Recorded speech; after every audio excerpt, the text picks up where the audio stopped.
Okay, working on the old Suburban here. AC stopped working, and with the help from my buddy Warren, he did notice there was some dye in the back here by the lines, but it was just kind of soaked in oil and dye.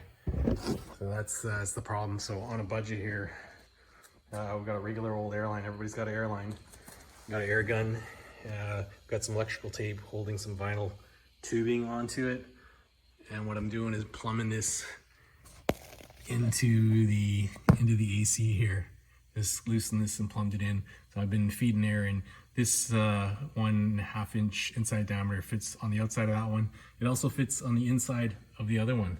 So either way you could pressurize it, or you could just pump air in here and stick your thumb over the other line and you end up pressurizing them both. But it turns out you need quite a bit of pressure to make this one leak, right? I guess it depends on the size of your hole. But I was using this is soap and water from the tire leak detector, and I was spraying it, and you couldn't really see what was going on, but all the dye was kind of in this general area. I didn't know which hose it was. But what you do is you take your air gun with a zap strap, kind of just do like so. You get a little bit of air going in there. You don't want to do too much, or you're gonna have to put a clamp on the hose here, but that's not enough to allow the line to pop off. And so just get in here, start spraying with the old leak detector, and I could hear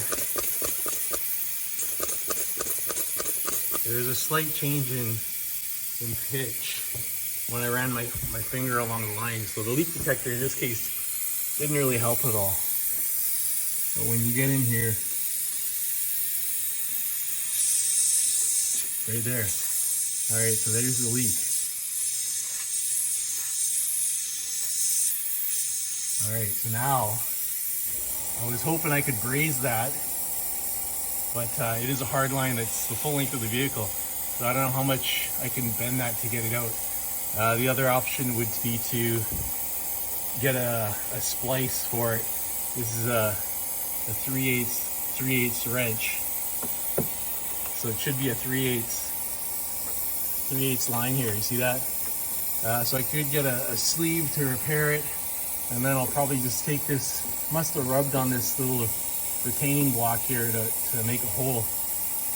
So a couple options. I'm gonna loosen that, see how much pull I can get to bring it down, and ideally I'd like to braze it.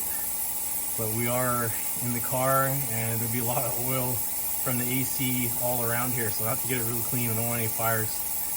It might be safer just to splice in a section of line. So we gotta try something, because it's getting warmer day by day. At least we got something to keep me busy for a little while here.